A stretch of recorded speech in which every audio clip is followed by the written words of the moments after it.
So my name is Perry Sheets. I'm currently a PhD candidate over at Dartmouth College, and I am working on inorganic chemistry. So my research actually has nothing to do with the chemistry of tea. I am working on a rhodium catalyst to make phosphorus-phosphorus bonds, which is useful in certain types of drug synthesis, specifically for making one enantiomer of something. So you might remember the thalidomide scare, where they were making both enantiomers. You really only want one enantiomer of something, and so that's something that I'm focusing on in my own personal research. But since tea is delicious, I'm here today to talk to you about the chemistry of tea, and specifically some of the healthful chemicals that are in tea, the different types of tea, so white, green, and black tea, how they're processed, and how you can make the best type of tea for yourself. So to start us off, I was thinking, like, what actually is tea? So this is a picture of a tea plant. Sorry, it's not in color. But the flowers are actually white, with a little bit of yellow in the center, and the leaves are green. And this is called Camellia sinensis. So that's the Latin name for the tea plant. I'll just pass that around if you want to look at it.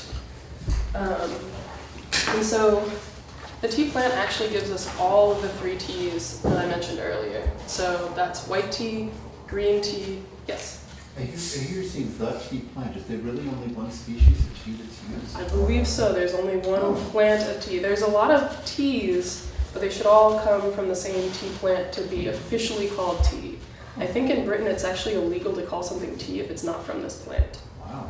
Okay. So you might want to check me on that, but that is what I read in 2 different sources. So I'm going with it.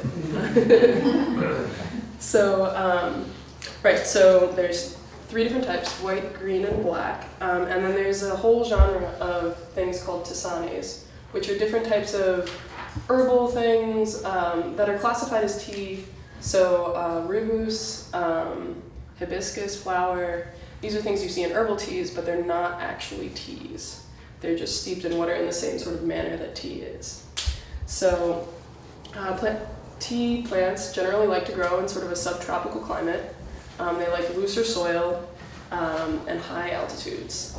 And traditionally they were grown on mountainous slopes, but now for harvesting purposes, they're grown in large flat plains. And your chemical composition of your tea actually differs significantly depending on where you grow your tea, what sort of sunlight it gets, and the altitude that you grow it at. So there's a lot of variety within the tea, and it's kind of hard to break down and separate out like what's in each specific tea unless you're extremely cautious about where you're looking at. So I guess a little bit of tea history. So originally it was cultivated in China and then Japan, and this was about 4,000 years before it came to anyone that was non-Asian.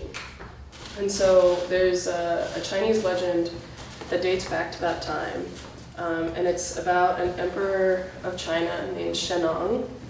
And so he's, I believe, the inventor of medicine and agriculture, and the legend goes that one day, because he's interested in medicine, he wanted to boil his water before he drank it to make sure that it was safe to drink.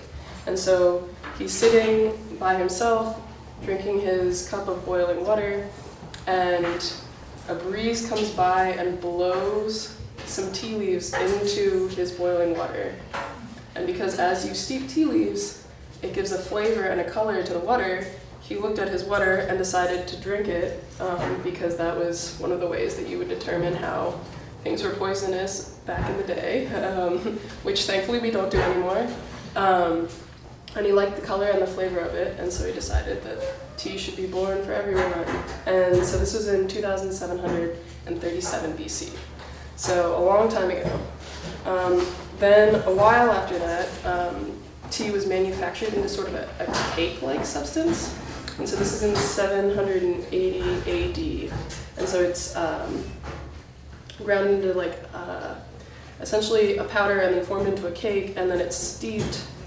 And there's a couple other things that happen to it, but it's not the tea that we know today.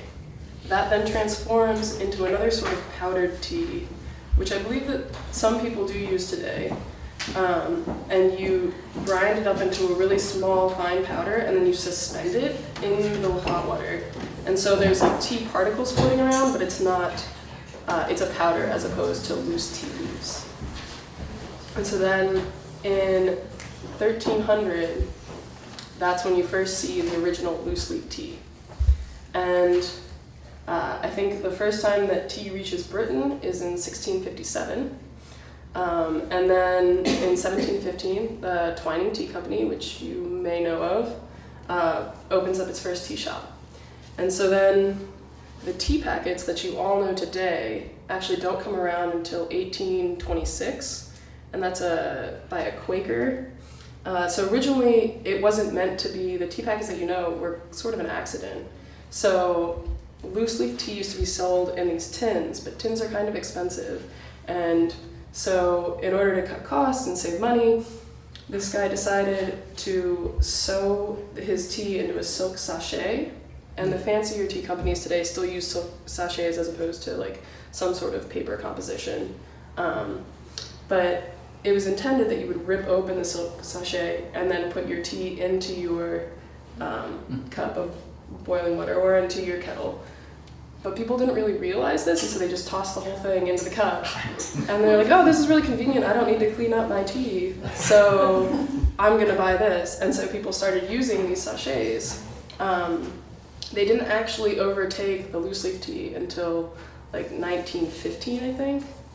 And then it sort of became a race to how cheap can we make this tea. And so up until 1980s, that was really where the market was going, was everyone wanted cheaper and cheaper tea. And there wasn't a lot of variety. But then I think in the 1980s, people started to disseminate and say, actually, we really want this quality tea. And you've seen all of the newer, fancier companies like Harney and Sons. Tivana is an extremely expensive tea company. Very good, very expensive.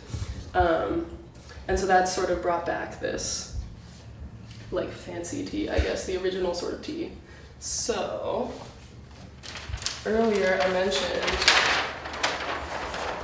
that white tea, green tea, and black tea all come from the same plant. And so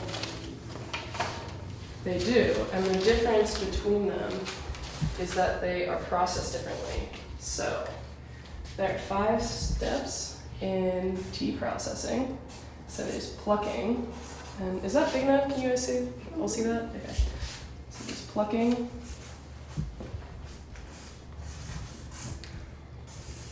There's withering.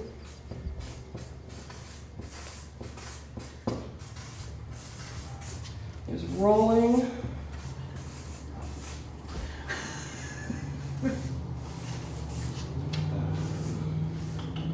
Then there's oxidation.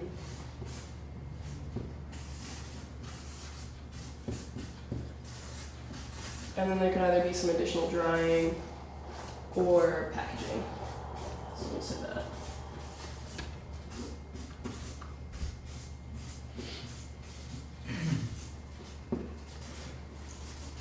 So for anyone that's a tea aficionado, you've probably seen white tea, and you know that it's sort of like a lighter tannish color. And so that has, okay, of the steps, green tea and white tea and black tea all use some of these steps, but not all of them. So in order to make this a little interactive, since white tea is the lightest of the 3, which steps do you think white tea involves? 1 and 2. 1 and 2? That's what I'm hearing? Yes. So it does involve plucking. Obviously, all of them need plucking. And that normally involves the top 2 or 3 leaves plus the bud, the unopened bud. And then withering is a process where you lay it out to dry, and then you have to rotate it so often so that it dries evenly. But you have to be careful not to break any of the cell walls, because you don't want to start the oxidation process, which will start later on. So white tea only uses plucking and withering, and then you fire it so that so if you heat it above 130 degrees Celsius, or not Celsius, Fahrenheit, it should stop the enzymatic process that would cause oxidation, and so that's called firing, and then you'll ensure that these enzymatic breakdown processes don't occur. So this is white tea. What would green tea entail? Probably 3. Probably 3? Yeah. So rolling, you can use like once it's withered, it gets kind of a softer feel, right? When you originally have a plant, you've got it's not gonna be very easy to roll without breaking it. But if you give it time to like decompose a little bit, in the sense, it gets softer, and so you can roll it without making cuts in it, essentially.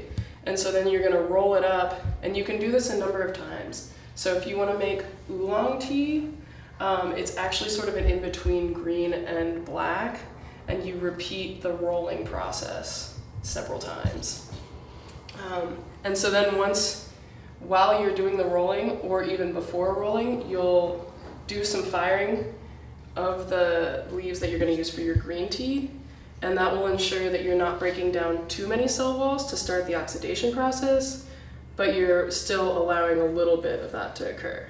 So that's why you're going through the rolling. And so then consequently, with your black tea, you're letting it oxidize fully, and that's why you get such a darker color from your black tea in comparison to your green tea, which is sort of like a lighter greenish color. So this is sort of the difference. And then again, if you start to get more in depth into the different types of teas, some of the processes are repeated and some of them are not, depending on the very specific tea that you're using. Is there any kind of a fermentation process that goes on? So there's some people think yes, but okay. So originally it was called fermentation, similar to what it is in wine, and some people still call it fermentation, but it's actually more recognized as an oxidation process now. And so I guess the terms should be interchangeable. Mm-hmm. It's not really a fermentation process, unless maybe you were doing it's a specific type of tea, but it's for kombucha. Oh, yeah. Maybe kombucha is fermented for sure, but I don't think any green, black, or white tea is actually fermented. I believe it's oxidized. So, okay, so in these processes, this is where your chemistry is happening. And so then this is when it's gonna get a little more technical. And this kind of depends on how much chemistry you wanna learn about, and how much you don't. So I'm gonna flip the page. So we've probably all heard of antioxidants, right? Everyone, in all the labels, it's antioxidants are good for you, you should drink them and consume them, and they're great. But why are antioxidants great? So in your bodies, you have these things called free radicals. And that's essentially when you have just something with one electron, and that's bad, because it can bind to things that are good in your body and essentially like steal away that electron, and then it's going to cause all sorts of problems. So this is what can cause cancers, and you've probably seen that on like sunscreen bottles and that sort of thing. And so you don't want free radicals in your body, and those are types of oxidants. And so when you're getting antioxidants, they're this sort of like a Pac-Man of these free radicals. They're gonna eat them up and bind to them, and then all of a sudden they're inactive. And so that's a good thing. So contrary to what you might think, antioxidants are good and oxidants are bad. So that's sort of how to think of that process. And so there's a bunch of different types of antioxidants, but one of the best groups, I guess, is going to be a catechin. So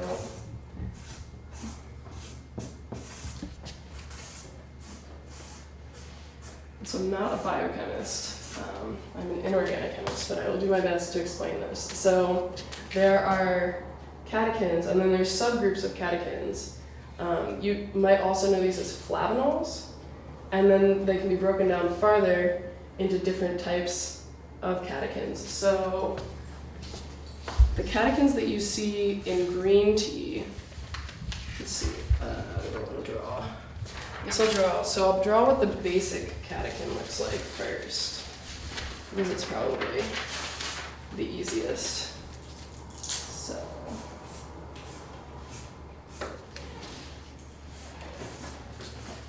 I don't know how much chemistry you guys have had, but does Does this look sort of familiar to something you think of when you think of chemistry? Okay. You're like, I see bonds, there's lots of bonds there. And Okay. So this is what I do all day. I draw lots of little structures. It's pretty exciting. Okay, and then, so here's where this is going to come into play. Okay, so this is your basic catechin. And so here you have an A ring, and a B ring, and a C ring. And then you can switch them out and make different catechins. So I'll write up some shorthand. So there's epicatechin, epigallocatechin, epicatechin gallate, and epigallocatechin gallate. So you might have seen the shorthand ones for these in some of your nutrition labels. So there's e.g., that's that epicatechin gallate that I was talking about. And then there's E, or wait, no, this should be, I need a C after this. Boop. And this is probably the most recognized one. And so that means that you're interacting your gallic acid. So that is this guy.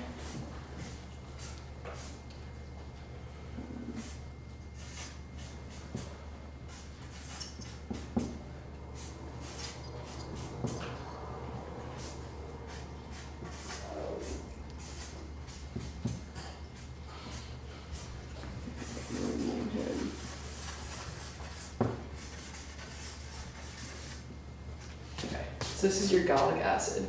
And then in order to get these ones with the sort of gallate terms after them, you're going to interact your catechin with a gallic acid, and then you can essentially attach it down here to make, we'll call it an R group, but you're going to interact it with this. And so these are some of your beneficial antioxidants that you're seeing. And so if you look in your nutrition labels, these are sort of the shorthand notions for what you're seeing.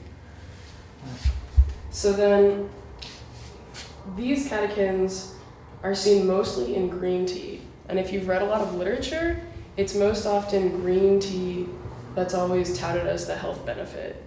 Right? Drink green tea because it's good for you. You don't really see that in black tea a lot.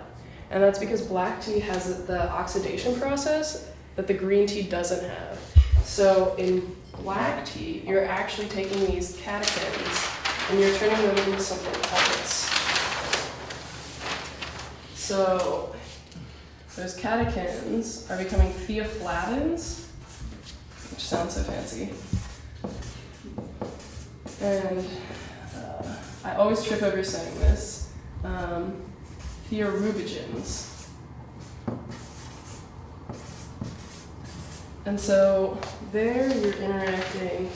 so are you basically saying then that green tea has more antioxidants than black tea? So that's debatable. So yes and no. It depends on who you talk to. Okay. Like many things, it depends on your source. But the antioxidants that they have are more detectable, I would say. So once you turn these catechins into theaflavins, so theaflavins are, their structure is known, but theorubigens, a lot of people don't actually know their structure. They're trying to figure it out, but it's widely discussed, I suppose. And so it's hard for them to sense this in the blood and the urine when they're doing studies on like, oh, did you uptake a lot of antioxidants? It's kind of hard to tell. And so some people are saying, well, you can't tell because they're not there, and some people are saying you can't tell because they're binding in a different manner. And so they might be there, but you just can't see it. So I think that's where it's coming in. So, all right, so I guess at this point, I can go through and show you the chemical transformation that changes catechins to theaflavins, but I don't know how interesting that'll be for many of you. Do you want me to go into that or no? No. Okay. Thanks, bro. So yeah, okay. So we're gonna say leave that there. Okay. So then moving along. Let's see. Where do I want to go from here? Oh, okay, so they do have different compositions chemically, but all of them originally have catechins. And something that you should consider when you're making tea for yourself or for anyone is how you're making it. So there are lots of variables in your tea. And so the first one is actually the water that you use. And so this means, is your water hard or soft? So what sort of minerals are in your water? If your water is too hard, those minerals can interact and make sort of a bitter taste in your tea. And obviously you don't really want that. But if you don't have enough minerals, the molecules in your tea, so those chemicals, actually won't interact enough. And so your tea will taste a little bit weaker. So you want sort of maybe like a filtered water, but not like mineral-free water, I guess is the best way to put it. So, can I Yeah. ask again? Because I remember drinking, or trying to steep a tea bag, and it didn't. And it just didn't happen, yeah. And that would be because the water was. The water probably doesn't have enough minerals in it. Okay. So it's too soft. Right. Right. So yeah, so use filtered water but not mineral-free water. That's the best there. And then in addition to your water, it actually, the temperature of your water does really matter depending on the type of tea that you're using. So you might have seen like 212 degrees Fahrenheit on your tea packets. So this is the temperature you should use if you're looking for a more robust tea. So this is your black tea. And it can handle these higher temperatures and actually prefers them because of that oxidation process that it undergoes. It needs that to help the molecules come out of the tea bag and to like leak into the tea. So that's why you want those higher temperature. For a green tea, you probably want more around like 180. So this is maybe how hot, so if you boil your water and you let it sit for 5 minutes, that's maybe about how hot it would be. And so this is for green tea. That's again going back to the same process. It doesn't have the same level of oxidation, and so it doesn't want to be as hot as your black tea. So does that mean you steep the green tea longer? No, not necessarily. In fact, probably not. I'm hesitant to say not at all. I'd say it probably depends on what you're using, but steeping and the temperature of your water actually aren't related. Okay. I guess think of it as maybe like green tea and white tea are a little bit more fragile than black tea, and so there needs to be a little bit more care. But the steeping times are generally fairly similar. So this is a good one to move on to. So steeping time does matter. And so 3 to 5 minutes is a pretty good estimate for any kind of steeping time. But 3 being on like a sort of a lighter flavor of tea, and 5 being on a heavier flavor of tea. So if you like a stronger cup of black tea, you'll have more caffeine the longer you let it sit in there.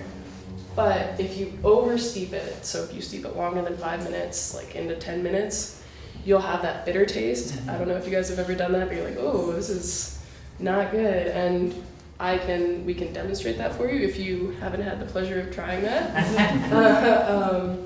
But it's definitely noticeable, and that's because the longer you let the tea bag steep, the more some of those chemicals come out of the tea bag, and those are sort of like a bitter chemical. So that could be like your tannins coming out into your tea bag, or from the tea bag into your tea.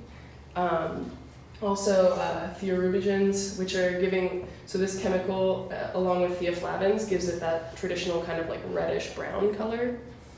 And these aren't really present in green tea, which is why it's not that color. So then I think white teas, I think you steep around, I don't really drink white tea too often, but I think it's around 3 minutes. I think it's a bit shorter. I don't think most of them run to 5 minutes. Some of the herbal teas, like if you drink yogi tea, they want you to steep up until 10 minutes, but they normally don't have any of the actual tea plant in them. They're more of like a ginger tea, so you're letting that steep longer. So that's where your steeping's coming from. So we talked about water and temperature. We talked about steeping. The other thing to talk about is the weight. And so this doesn't pertain too much if you're in a tea bag, because it's a pre-made weight. But if you're using loose leaf tea, if you use too much, it's going to get bitter pretty quickly. And if you use too little, it's going to be too weak because it's not going to have the right sort of ratio.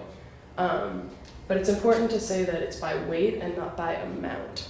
So you wouldn't just measure out like 1 tablespoon of, or I guess it's more of a teaspoon, 1 teaspoon of any type of tea, because it's different for each type. You should ideally weigh it out by a scale. And that sort of depends on the processing that each company uses for their tea and how tightly packed they are. So when it's a loose leaf tea, you can use a type of method called like, I think it's crush, tear, curl, and that's like a type of rolling method.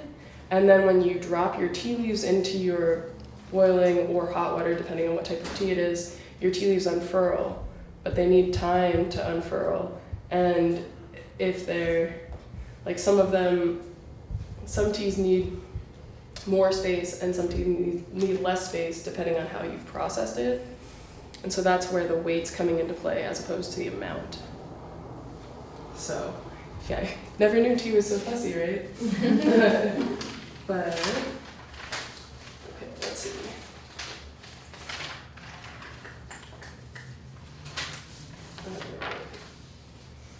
I did have another question. Yeah. That I was hoping would be answered today.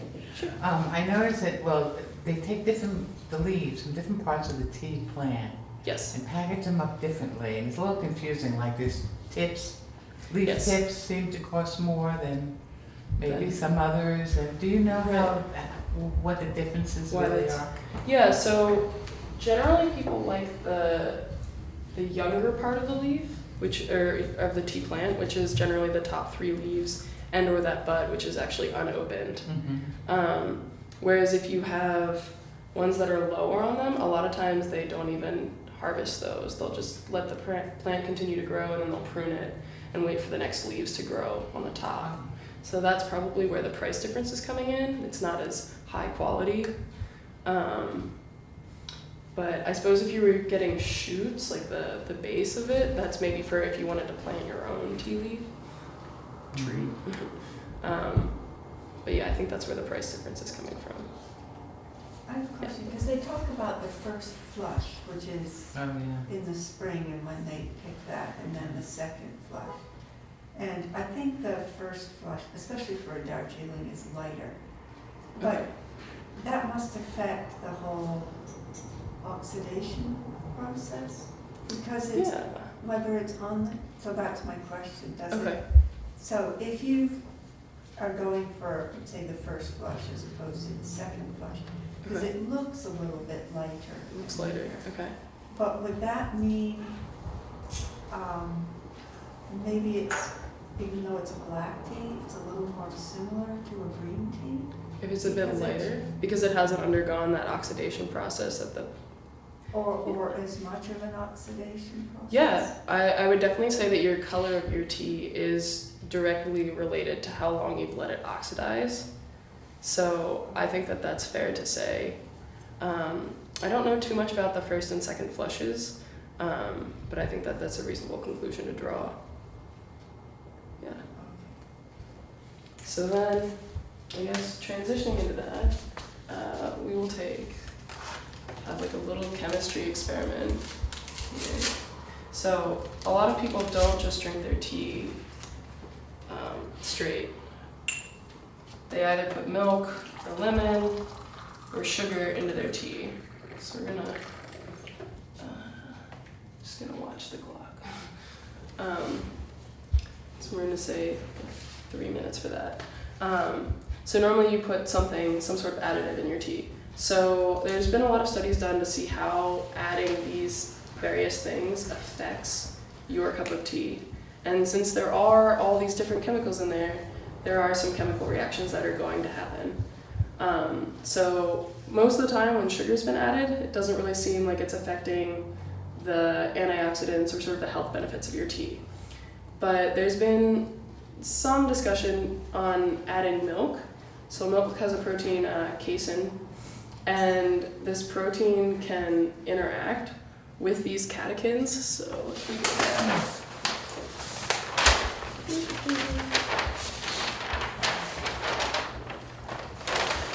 Here. So this catechin here. So the protein can interact with that molecule and essentially block it from entering your system, and it won't get you won't have the benefits of this catechin. But there are other articles that say no, this isn't. So when you talk about binding and molecules interacting, it's normally not like a process like a one and done. It doesn't just bind and then that's it. Normally it's sort of a reversible process. So you can bind, you can pull off and go play, and then you can rebind and then you can pull off. And so what a lot of people are thinking is that when you add the milk, it binds initially, but then at some point in your digestive process, it either ceases to bind, and so it can then interact before it gets expelled from your system, or it just never binds to the casein. Some people believe it does and some people believe it doesn't, but it's still sort of like the jury's out. So that's your milk. And then with the lemon, so let's see. So a lot of people know lemon has citric acid in it, right? So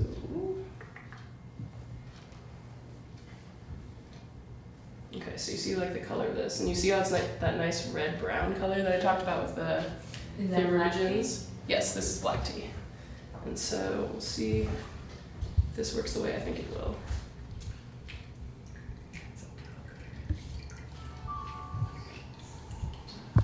All right, chemistry at work. Okay, so it lightened, right? And that's your citric acid interacting with these polyphenols. So I should also say that catechins are underneath of the category of polyphenols. So there's a lot of different terminology, but they're all sort of related. So catechins are flavonols, which are underneath of polyphenols, but they're all good for you. They're all types of antioxidants. And so even though the reason that it's changing this color is because it's being, this or one of its brother compounds is being protonated, and so that's why it's, you guys know what a litmus test is? So it's sort of like that. And so as you protonate it and deprotonate it, it'll change colors. And so once it becomes protonated, it becomes lighter, and if you deprotonate it, it'll darken in color, which I think is pretty cool. But I don't think that protonating it or deprotonating it has any effect on the binding. So add as much lemon as you want to your tea, and it'll still be super healthy. The milk seems to be a little bit more of a problem, but I think it tastes good. So if you want to add it. You're still getting plenty of flavonols and flavonoids. Don't worry about it. I have a question. I recently read an article about concern between organic versus non-organic tea, Okay. and that in a non-organic tea you may be leaching out actual pesticides in your tea. Right. And I don't know how much truth there is, or if you've done any reading on that, or have any information on that. I haven't done a lot of reading on that, but if you're growing tea in soil that has a lot of pesticides or like heavy metals, it's very likely that the tea plant would uptake those sorts of pesticides and then propagate them. So I would exercise some caution. Chemicals do like to interact with other chemicals, and unless it's heavily studied, you don't really know how they interact, so there could be some sort of negative impact. And I haven't shown you, but I can pass these around. So this is some of the chemicals that happen, but that are in tea. There's another one somewhere here. Yeah.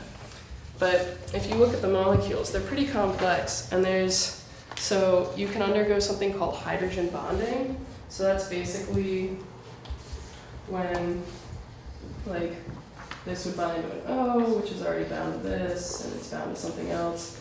But binding things to other molecules that they're not meant to bind to, or changing an activation site, can really affect how something interacts with the rest of your body.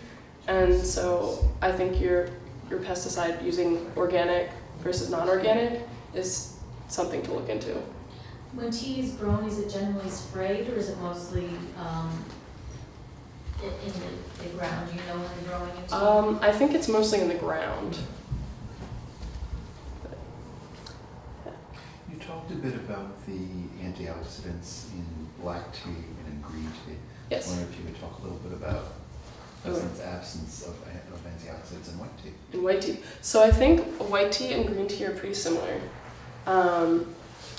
There definitely wouldn't be as many flavonoids, which would be those theaflavins and or theorubigens, because those happen during oxidation. But some oxidation still occurs during a withering process. It's just very minimal.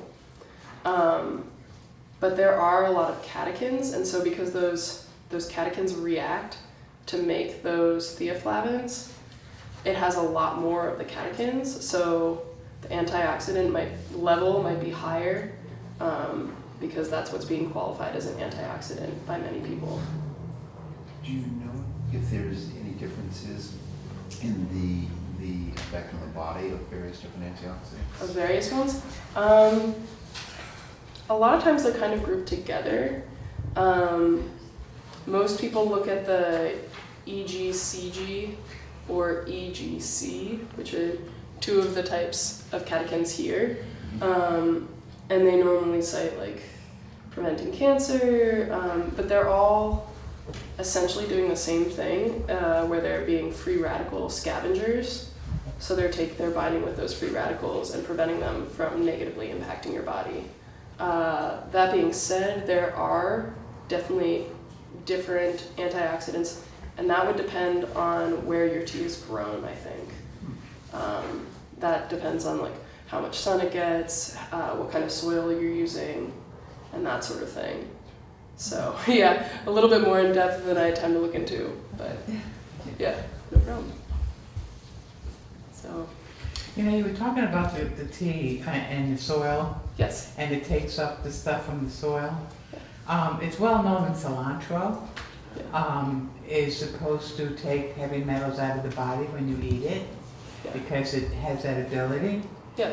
But what I never got an answer to, and I put out the question, never got an answer, because no one ever tested heavy metals in the actual cilantro plant, is I believe it takes the heavy metals out of the soil it's growing in. And you may be eating cilantro filled with heavy metals and thinking you're doing yourself good. Good when you're not. So, you know, again, when it was mentioned about the tea, well, maybe tea does the same thing, I don't know, but cilantro's notoriously known for doing that. For doing that, And I yeah. would love an answer someday on, you know, testing that plant.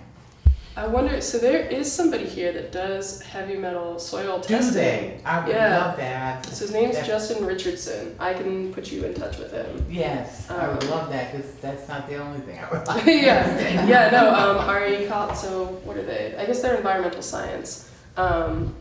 But they do a lot of, there's a PI at Dartmouth that does a lot of work with that.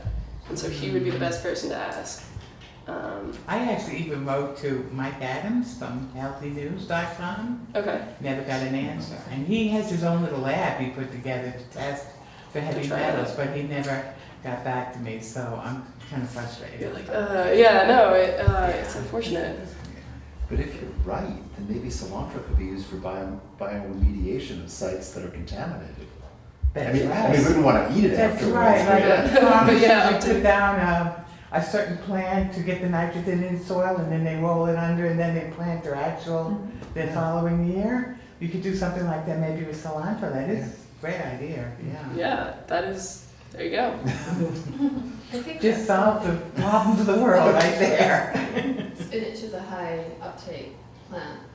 So if there's an area of ground, when we had a community garden and it was high in arsenic, and they said plant spinach and toss it Because the spinach is going to leach, all those heavy metals leach out into the spinach. And I think chrysanthemums, there's a flower as well that rapidly removes hot heavy metals from the soil, and then you just don't use that. Do you know, do you remember like why it was removing it, or do you just remember that it was removing it?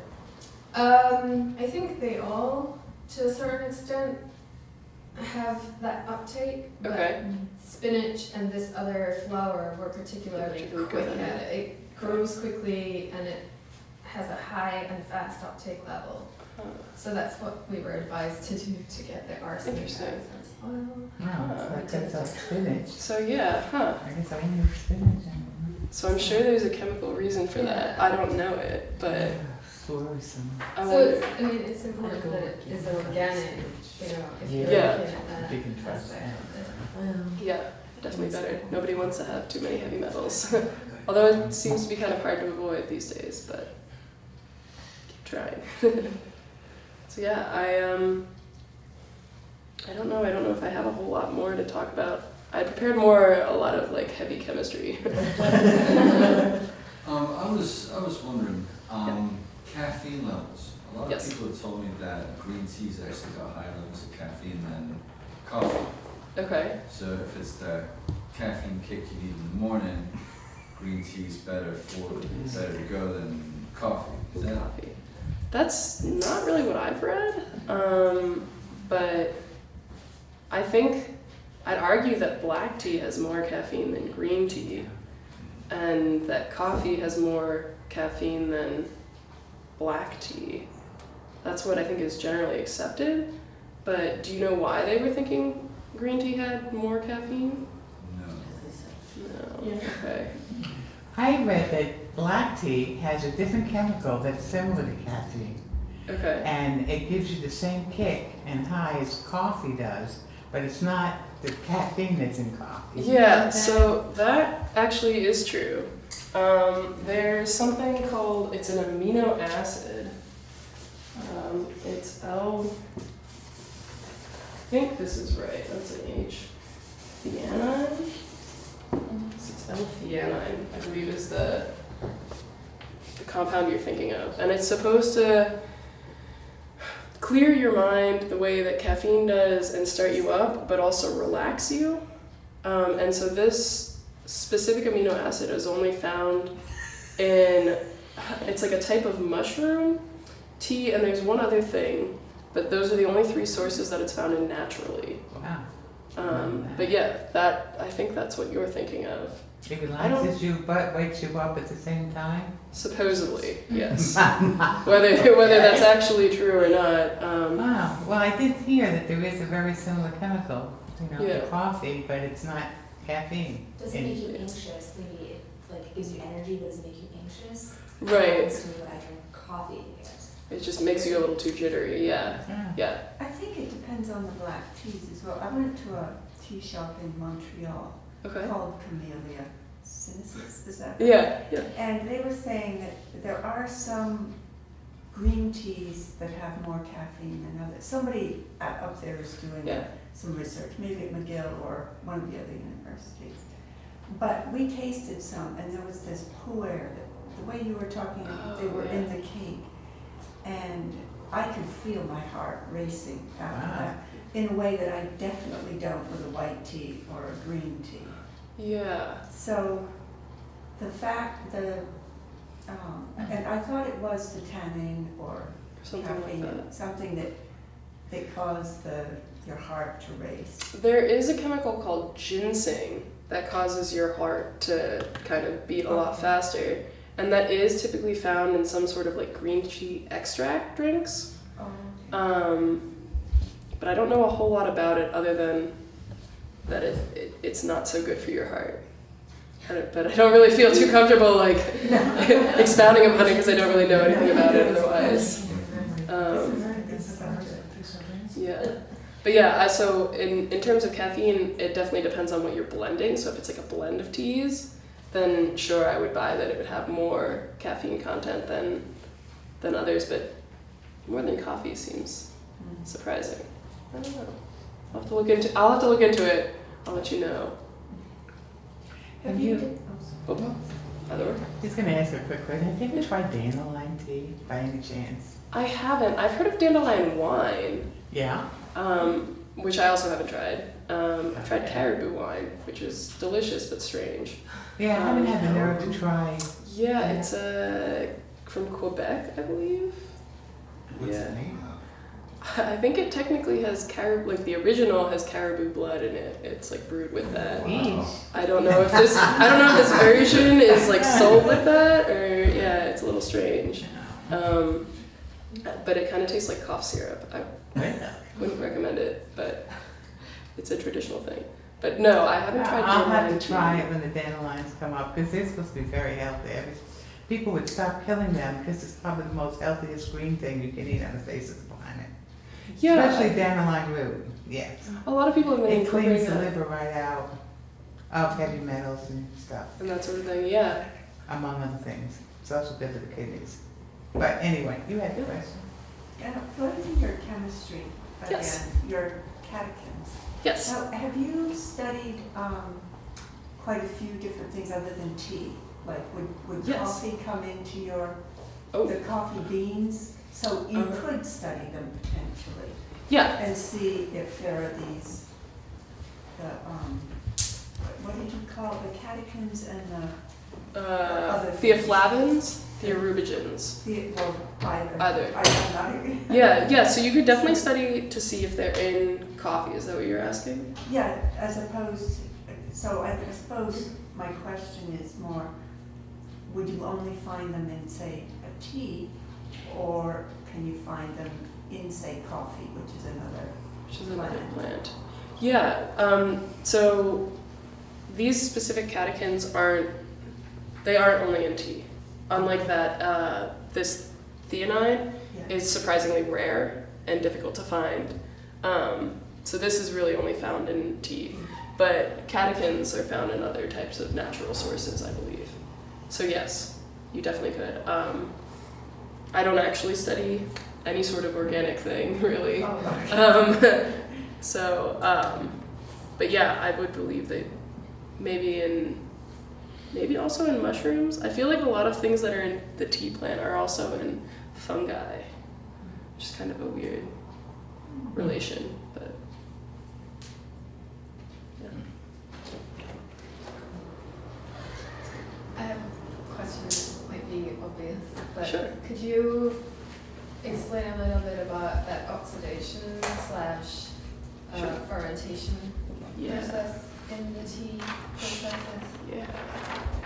Okay, so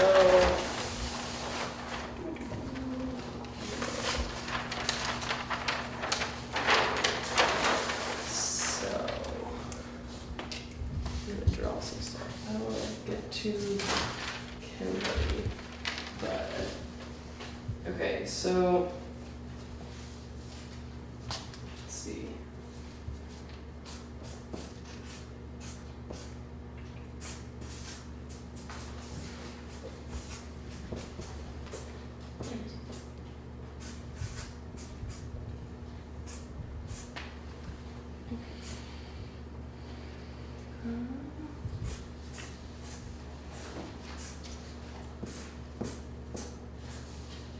So, rather than draw the whole reaction, I'm just going to say this is your reactant, and I'm going to draw your product, and then just sort of explain what's happened here. So, there's a process called dimerization, which is essentially taking two molecules that are the same and binding them to one another. And then there's polymerization, which is binding several molecules to each other. And so this happens a lot in chemistry when you're making really anything. So this happens naturally also. And this oxidation process that changes your green tea to black tea actually undergoes a dimerization process. So, let's see.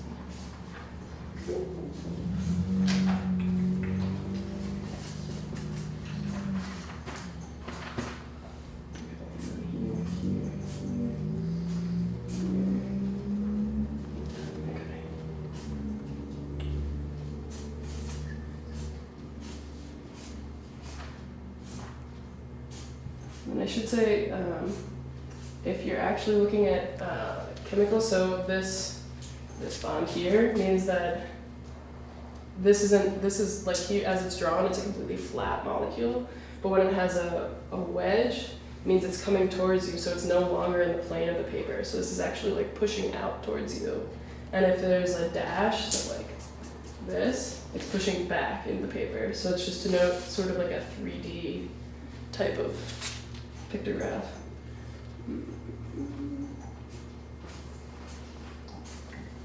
Okay, so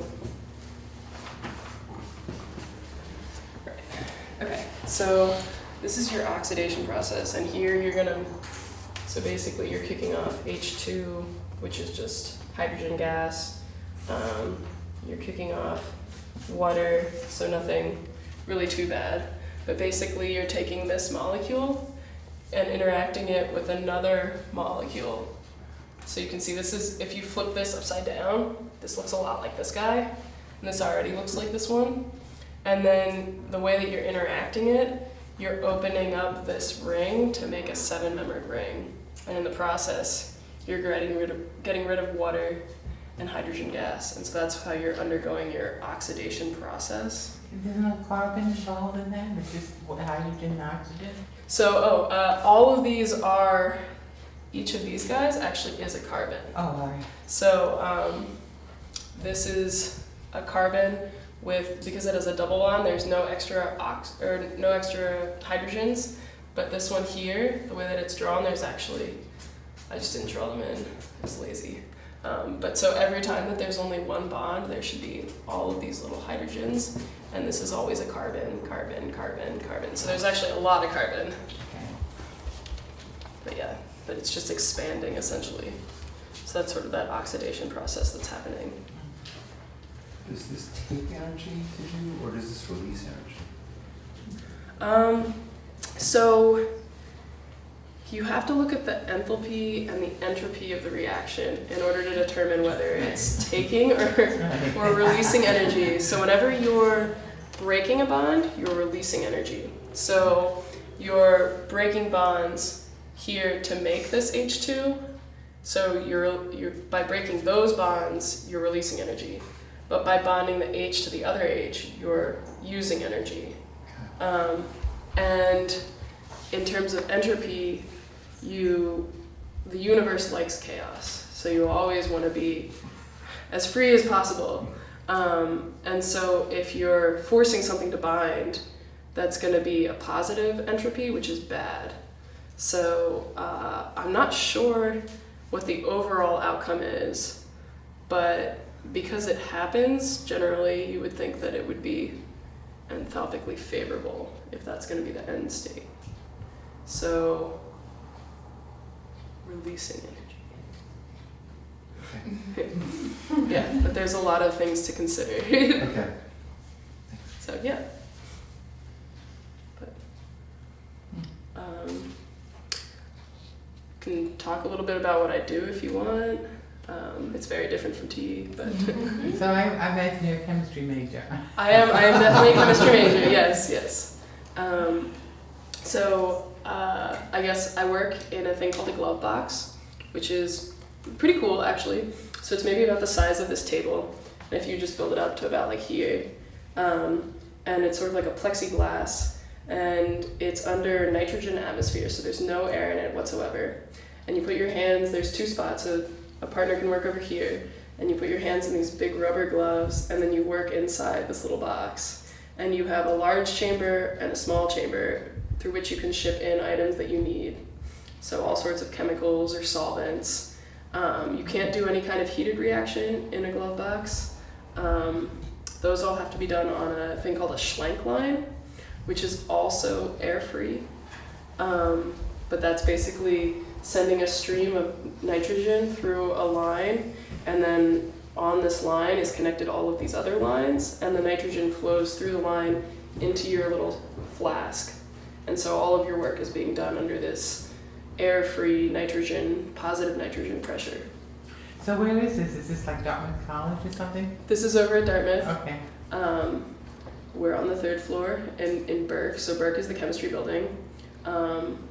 Life Sciences Center is a little bit nicer. That's probably where you'd see all of this sort of stuff happening. That's where our biology and sort of our biochemists work a lot. You still have the greenhouse there? They do have the greenhouse, which is so beautiful. Yeah, it is. So beautiful. Unfortunately, we don't get to go out there too often. You actually need special access there if you want to go there on the weekends, surprisingly. But So when you graduate, or have you graduated? I have not graduated. Okay, you were kind of young, technically. So when you graduate, what's your aspiration? Well, so there's a couple different things I've thought about that I might want to do. And so I actually like to write, and I don't think there's a lot of literature. I think oftentimes when people write, it's either really sciencey or not sciencey at all. And I think that bridging that sort of gap and relating to people would be something that would be useful. And I feel like maybe that's something I could be good at, so I'd like to do that. So I've thought about scientific writing in terms of maybe writing for a journal, or scientific writing in terms of writing technical writing, I guess, where you'd be telling someone how to use a machine, but not just for the person so we use these things called NMRs, which are nuclear magnetic resonance machines. And they're basically telling you what the chemical composition of something is. And the people that write the manuals, unless you already know a whole lot about it, you're not going to be able to use it. So I just like to make that sort of user-friendly. And then on the flip side, there's the sort of environmental chemistry, where, I'd like to do something that seems sort of useful to the planet and to the world. So moving into that, like you talked about, heavy metals in the soil, Yeah. that's going to become a big problem. Alternative energy it's getting there, but there's a lot of progress to be made. And I think using more wind power is something that we should be shifting towards, and geothermal as well. As long as they don't put the windmills in the path of migrating birds, I have no problem with it. Right. I have a question from like 4 pages back on the flippy thing. Sure. So there's plucking Yes. and there's withering Yes. and, And there's rolling. right, and I'm thinking, is withering a form of drying or do you just sit and give it a really dirty look? Yeah. No, that's good. That's good. Yeah. No. That's what I was after. It definitely is a form of drying, but it's a careful sort of drying, because you don't want some of it, like if you leave something out to dry but you only expose one side, it'll dry on the top but the bottom will still be kind of moist, right? And then that's not so good for your process, so you have to be careful at like turning it and what sort of time you want to expose and making sure that all the leaf is properly withered. So is it a matter of like moisture in the air or? I do think they do it under like a humidifier sort of. I think that does matter, yes. Okay. Something in the white tea I've had has been such a smoother Such a light- taste Yeah. than the black tea. So Yeah, I would definitely say you needed to be a little more careful with the lighter flavored teas as opposed to black tea, which it seems you can just kind of abuse it and it still tastes sort of the same. Probably because it's undergoing that same sort of oxidation. it's like the coffee of tea. Sort of. You can kind of it takes a little. It's a little harder. It's to a little mess up. heartier. It's a Yeah. little heartier for sure. Yeah. And are they actually like hand rolling leaves when they're rolling tea, or is that referring to a process like if they Yeah. get mushed or something? Or So that depends probably on where you're buying your tea from. In the old days, it definitely all would have been by hand. And I'm sure some tea artisans still do it by hand. But the vast majority of people do it by some sort of manufacturing process. And so that's where you'd see like a big warehouse, and they're kind of like pushing them and making the leaves really small. And so they're just kind of getting rolled up, and then that crushed hair curl that I was talking about, that's sort of the new rolling process when you come into the manufactured tea. So, thank you. yeah, you're welcome. Great. Thank you for coming.